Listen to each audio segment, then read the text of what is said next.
Hello everyone, welcome to my channel. चलिए start करते हैं आज का अपना होम साइंस का इम्पोर्टेंस और टॉपिक। आज हम लोग देखेंगे सब्जियां, फल एवं सूखे मेवे। ठीक है, इन सब से भी क्वेश्चन एग्जाम में देखने को मिलता है। तो चलिए स्टार्ट करते हैं। सब्जियां, देखिए सब्जियां पौधे के वे भाग होते हैं जिन्हें कच्चा या पकाकर प्रमुख भोजन सामग्री के रूप के प्रयोग में लाया जाता है। ये थोड़ी सी सब्जियों के बारे में जानकारी। आगे देखते हैं सब्जियों का वर्गीकरण। क्वेश्चन देखिए फ्रेंड्स, क्वेश्चन इन्हीं सब में आता है। जड़ वाली सब्जियां, सबसे पहले हम लोग देखेंगे क्वेश्चन सब्जियों के वर्गीकरण में। जड़ वाली सब्जियां कहने का मतलब जिन पौधों के जड़ के भाग को हम लोग खाते हैं तो वे जड़ वाली सब्जियां कहलाती हैं। इनमें वे सब्जियां आती हैं जिनके जड़ का प्रयोग किया जाता है। पौधे अपने जड़ों में स्टार्च के रूप में भोजन को संग्रह करके रखते हैं। तो देखिए पौधे अपने जड़ों में भोजन को किस रूप में संग्रह करते हैं? तो स्टार्च के रूप में संग्रह करते हैं।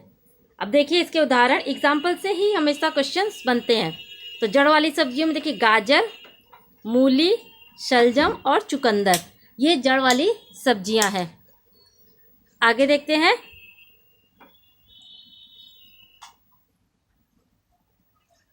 आगे हम लोग देखेंगे तने वाली सब्जियां।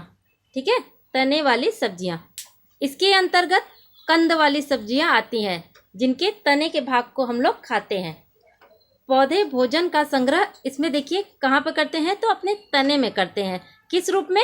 स्टार्च के रूप में। एग्जाम्पल देख लीजिए, प्याज के हम लोग जड़ें नहीं खाते हैं, प्याज के तने को खाते हैं। इसी तरह आलू, अरवी, जिमीकंद और अदरक, ये सब जड़ वाली सब्जियां नहीं, ये सब तने वाली सब्जियों की कैटेगरी के अंतर्गत आती हैं। आगे देखते हैं पत्ते वाली सब्जियां। एग्जाम्पल देख लीजिए, मेथी, पालक, बथुआ, चौलाई, चना साग, पत्ता गोभी, सहजन और भी बहुत सारे एग्जाम्पल हैं। ये कुछ मेन थे। ठीक है फ्रेंड्स, आई होप आप लोगों को वीडियो अच्छी लग रही होगी। चलिए आगे देखते हैं फल वाली सब्जियां। देखिए इनमें वे सब्जियां आती हैं जिसके कि फल का सेवन किया जाता है। उदाहरण के लिए देखिए करेला, टिंडा, भिंडी, लौकी, ये सारी क्या है? ये सब फल वाली सब्जियां हैं। ये सारे उस पौधे के फल हैं। करेला, टिंडा, भिंडी, लौकी और भी बहुत सारे एग्जाम्पल हैं। ठीक है, आगे देखते हैं बीज वाली सब्जियां। इसमें पौधे के बीजों का उपयोग सब्जी के रूप में किया जाता है। तो एग्जाम्पल देख लेते हैं। सेम, देखिए फ्रेंड्स मटर भी क्या है? बीज वाली सब्जियों के अंतर्गत आती है। सेम, मटर, लोबिया और सोयाबीन, ये सब बीज वाली सब्जियां हैं। आगे देखते हैं। अभी हम लोगों ने देखा सब्जियों के रूप के आधार पर उसका वर्गीकरण। अब हम लोग करेंगे सब्जियों के देखिए रंग के आधार पर, सब्जियों के रंग के आधार पर वर्गीकरण। तो सबसे पहले सफ़ेद सब्जियां, इनमें देखिए कोई वर्णक उपस्थित नहीं होता है। सफ़ेद सब्जियों में कोई भी वर्णक उपस्थित नहीं होता है, इस कारण इनका रंग सफ़ेद होता है। जबकि इनमें पत्ते, बोन्स उपस्थित होते हैं। ठीक है, इनमें पत्ते और बोन्स उपस्थित रहते हैं, लेकिन जो सब्जियां होती हैं उनमें कोई वर्णक उपस्थित नहीं होता, इस कारण वे सफ़ेद होते हैं। तो सफ़ेद सब्जियां। आगे देखते हैं हरी सब्जियां। हरी सब्जियां पौधों की पत्तियों में क्लोरोफिल, देखिए क्लोरोफिल उपस्थित रहता है। यह क्लोरोफिल सूर्य प्रकाश की उपस्थिति में वातावरण से क्या लेता है? CO2 तथा भूमि से जल ग्रहण करते हैं और प्रकाश संश्लेषण की क्रिया के द्वारा भोजन बनाते हैं। क्लोरोफिल के कारण ही इनका रंग जो है हरा होता है। तो देखिए पौधों का रंग हरा किस कारण होता है? तो वो क्लोरोफिल के कारण। जैसे कि देखिए पालक, बथुआ, चौलाई का साग, सहजन और भी बहुत सारे एग्जाम्पल हैं। ठीक है, आगे देखते हैं। ये हरी सब्जियां हो गई। अब देखते हैं पीली सब्जियां। इनमें क्या रहता है? तो इनमें कैरोटीनॉइड्स देखिए इनमें कैरोटीनॉइड्स वर्णक उपस्थित रहता है, इसी कारण इनका रंग जो है वह पीला होता है। तो पीला रंग सब्जियों का किस कारण होता है? तो कैरोटीनॉइड्स के कारण। कैरोटीनॉइड्स जो है देखिए गाजर में कैरोटीन के रूप में, गाजर में कैरोटीनॉइड्स किस रूप में उपस्थित रहता है? तो कैरोटीन के रूप में। और टमाटर में देखिए फ्रेंड्स, टमाटर में यह लीकोपीन के रूप में उपस्थित होता है। तो टमाटर में कैरोटीनॉइड्स किस रूप में रहता है? तो लीकोपीन के रूप में उपस्थित रहता है, जिसके कारण टमाटर का रंग जो है वह लाल रहता है। आगे देखते हैं लाल सब्जियां। देखिए फ्रेंड्स, टमाटर को इस कैटेगरी में मत रखिएगा। टमाटर के अंदर लीकोपीन जो कि कैरोटीनॉइड्स वर्णक का ही रूप है वह उपस्थित रहता है। लाल सब्जियां, कुछ सब्जियों में एंथोसायनिन, देखिए लाल रंग किस कारण होता है? तो एंथोसायनिन के कारण ये जो है सब्जियों का रंग लाल होता है। जैसे कि हम लोग देख लेते हैं लाल शिमला मिर्च, लाल मिर्च, और भी बहुत सारे एग्जाम्पल है। तो इस कारण इनका रंग लाल या फिर बैंगनी होता है। ठीक है, आई होप आप लोगों को अब अंतर समझ आ रहा होगा। आगे देखते हैं पोषक तत्वों के आधार पर सब्जियों का वर्गीकरण। अभी हम लोगों ने देखा उसके रूप के आधार पर, अभी देखा हम लोगों ने रंग के आधार पर। अब हम लोग डिस्कस करेंगे पोषक तत्वों के आधार पर सब्जियों का वर्गीकरण। तो देखिए कैल्शियम युक्त सब्जियां, एग्जाम्पल इंपॉर्टेंट है। एग्जाम्पल देख लेते हैं, जैसे गाजर, सेम, गोभी, इन सब में क्या पाया जाता है? तो इन सब में कैल्शियम ज़्यादा पाया जाता है। जैसे उसी तरह लौह युक्त मतलब आयरन युक्त सब्जियां कौन कौन सी? देखिए चुकंदर, सबसे बेस्ट एग्जाम्पल है चुकंदर। चुकंदर के साथ पालक, बथुआ, और भी बहुत सारे एग्जाम्पल है। विटामिन ए युक्त सब्जियां, देखिए इन सब्जियों में विटामिन ए की प्रधानता होती है।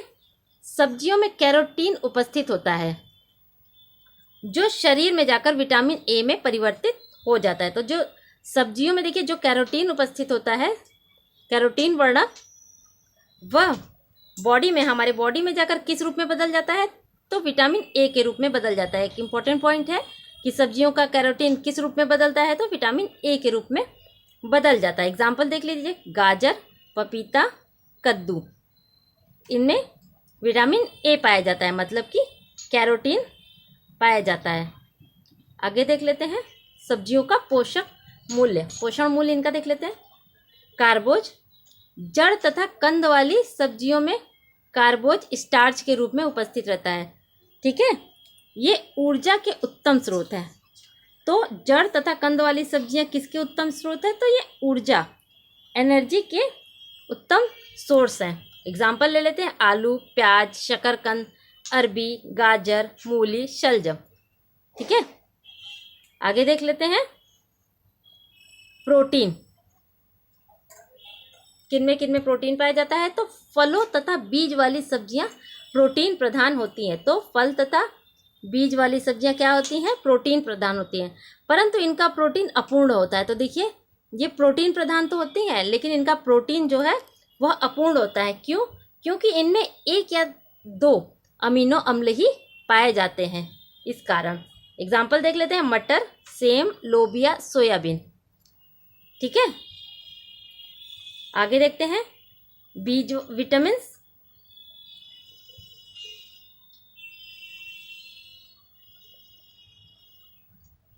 हरे पत्ते वाली तथा फल वाली, हरे पत्ते तथा फल वाली सब्जियों में विटामिनों से पूर्ण होती है।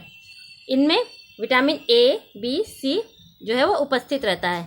पालक, मेथी, चौलाई, गाजर विटामिन ए की प्राप्ति के देखिए क्या है? बेस्ट सोर्स है, उत्तम सोर्स है। कद्दू, बैंगन, भिंडी, टमाटर, मिर्च, फूल गोभी, इन सब में क्या पाया जाता है? तो इन सब में विटामिन सी पाया जाता है। कुछ सब्जियों में विटामिन बी भी रहता है, लेकिन फ्रेंड्स एक बात याद रखिएगा कि सब्जियों में विटामिन डी नहीं मिलता है। ये इंपॉर्टेंट पॉइंट यहाँ से निकल के आता है कि सब्जियों में विटामिन डी नहीं मिलता है। विटामिन डी हमें कहाँ से मिलता है? तो हमें सूर्य के प्रकाश से विटामिन डी मिलता है।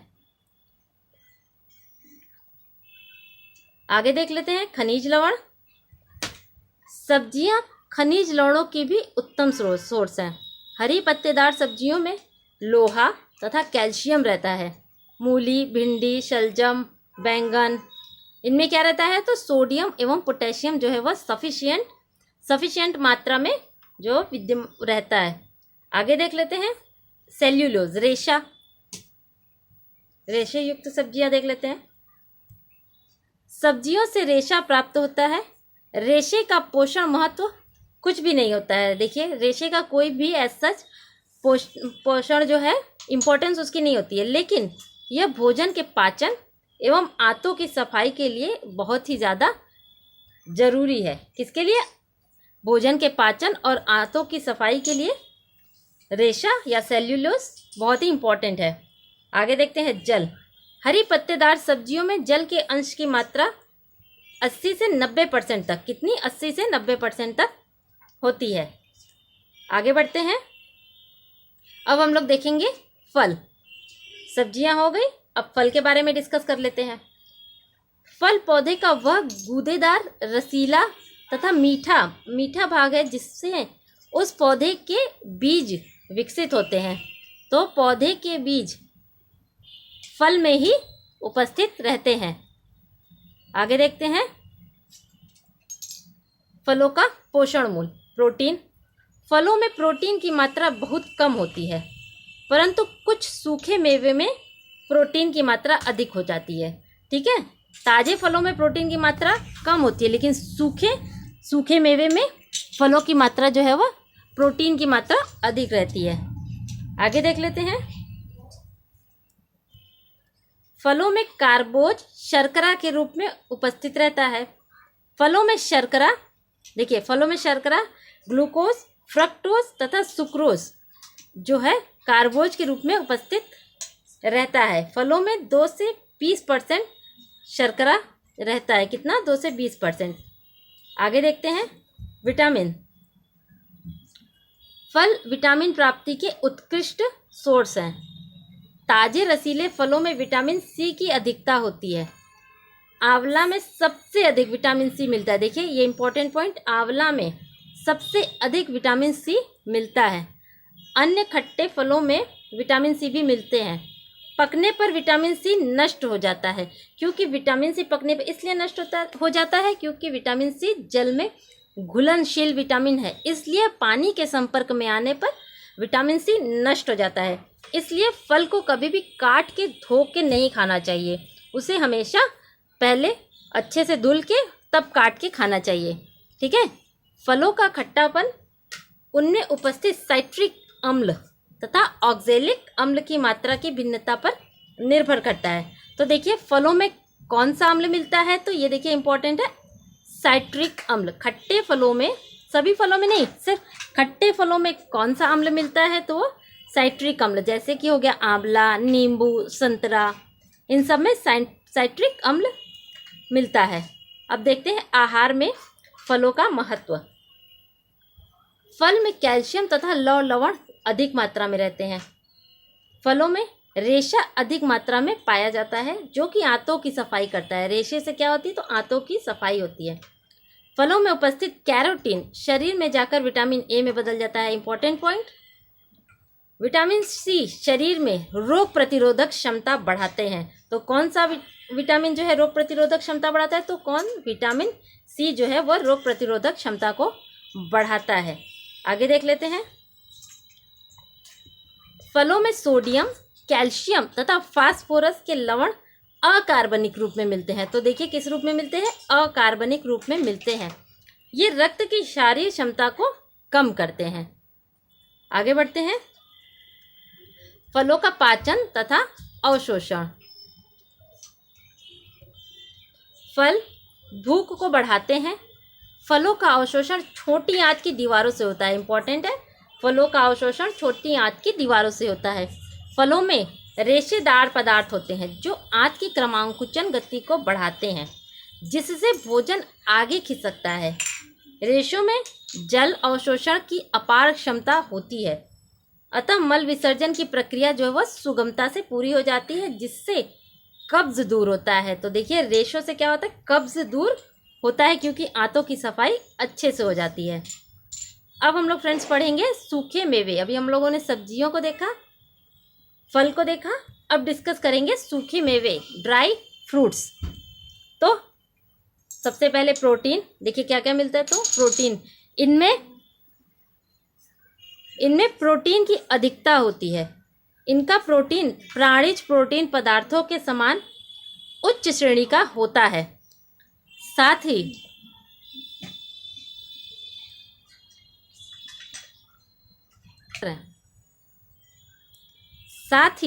देखिए, साथ ही इसके प्रोटीन से यूरिक अम्ल का निर्माण नहीं होता है। तो देखिए, जो ड्राई फ्रूट्स होते हैं उनके प्रोटीन से यूरिक एसिड का हमारे बॉडी में निर्माण नहीं होता है, जबकि देखिए मांस के प्रोटीन से यूरिक अम्ल का निर्माण होता है। ये बहुत ही इम्पॉर्टेंट पॉइंट है। आगे देखते हैं कार्बोज। बादाम में आधा भाग सुक्रोज, 3/4 भाग पेटोसेंस तथा 1/4 भाग रेशे युक्त तत्व होते हैं। सिंघाड़े में देखिए सबसे अधिक कार्बोज होता है। तो किसमें सबसे अधिक कार्बोज होता है? तो सिंघाड़ा इंपॉर्टेंट है। आगे देख लेते हैं वसा।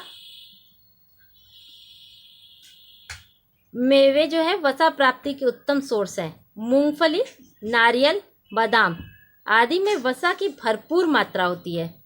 50 से 70% जो है वह वसा उपस्थित होता है। विटामिन देख लेते हैं। ये थायमिन तथा विटामिन बी समूह के उत्तम सोर्स हैं, परंतु इनमें विटामिन ए तथा सी अत्यंत ही अल्प मात्रा यानी कम मात्रा में पाया जाता है। तो ड्राई फ्रूट्स में विटामिन ए तथा सी जो है वह कम मात्रा में पाया जाता है। कौन सा विटामिन सबसे ज़्यादा पाया जाता है? तो वो vitamin B complex, vitamin B समूह जो है वह ड्राई फ्रूट्स में ज़्यादा पाया जाता है। आगे देखते हैं। चलिए फ्रेंड्स, थ्योरी सेक्शन खत्म होता है। अब हम लोग कुछ क्वेश्चंस लगाते हैं। तो सबसे पहले देखिए, फलों का प्रयोग किया जाता है। तो आप लोग बताइए फलों का प्रयोग कहाँ किया जाता है? आंसर होगा जैम, जेली, मुरब्बा, इनमें से सभी में फलों का प्रयोग किया जाता है, क्योंकि फलों से जैम भी बनता है, जेली भी बनती है और मुरब्बा भी बनता है। आगे देखते हैं। केले में अधिक मात्रा में मिलता है। तो केले में सबसे ज़्यादा क्या मिलता है? क्या फैट्स मिलता है? बिल्कुल नहीं। प्रोटीन नहीं। मिनरल्स नहीं। तो मिलता क्या है? कार्बोज। केले में सबसे ज़्यादा कार्बोज मिलता है। आगे देखते हैं। शर्करा युक्त सब्जियां हैं। शर्करा युक्त कौन कौन सी सब्जियां हैं? अरबी है, आलू है, शकरकंद है। तो ये सभी जो है ये शर्करा युक्त सब्जियां हैं। आगे देखते हैं। सब्जियों में पौष्टिक तत्व होते हैं। कौन कौन से? तो सब्जियों में पौष्टिक तत्व कौन कौन से होते हैं? कैलोरी मिलती है, प्रोटीन भी मिलता है, विटामिन तथा मिनरल्स भी मिलते हैं। तो ये सभी हमें सब्जियों से सब कुछ मिलता है। आगे देखते हैं। हरी पत्तेदार सब्जियां हैं। हरी पत्तेदार कौन सी सब्जियां हैं? तो मेथी बिल्कुल है, पालक भी है, मूली के पत्ते भी हैं। तो ये सभी जो है हरी पत्तेदार सब्जियां हैं। मेवे तथा बीजों में कितनी प्रोटीन मिलती है? तो मेवे तथा बीजों में 28 से 38% जो है वो मेवे तथा बीजों में 18 से 28% जो है वह प्रोटीन मिलता है। आगे देखते हैं। 100 ग्राम तिलों में कितना लौह लवण होता है? 100 ग्राम तिल में कितना लौह लवण होता है? तो 10.5 ग्राम लौह लवण होता है। आगे देखते हैं। 100 ग्राम मूंगफली में कितनी प्रोटीन होती है? तो 26.7 ग्राम, 26.7 ग्राम जो है वह 100 ग्राम मूंगफली में प्रोटीन मिलता है। आगे देखते हैं। 100 ग्राम मूंगफली के थायमिन की मात्रा बताइए। 100 ग्राम मूंगफली के थायमिन की मात्रा है 0.90 mg, 0.90 मिलीग्राम जो है वह 100 ग्राम मूंगफली के थायमिन की मात्रा है। लास्ट क्वेश्चन देख लेते हैं। मूंगफली के दूध से बनी दही में प्रोटीन की कितनी मात्रा होती है? तो 30 ग्राम। मूंगफली के दूध से बनी दही में प्रोटीन की मात्रा 30 ग्राम होती है। आई होप आप लोगों को होम साइंस की ये वीडियो आप लोगों को अच्छी लगी होगी। अच्छी लगे तो प्लीज़ लाइक करिए, ज़्यादा से ज़्यादा शेयर करिए और पसंद आए तो चैनल को सब्सक्राइब करिए। मिलते हैं अपने नेक्स्ट वीडियो में, तब तक के लिए थैंक यू।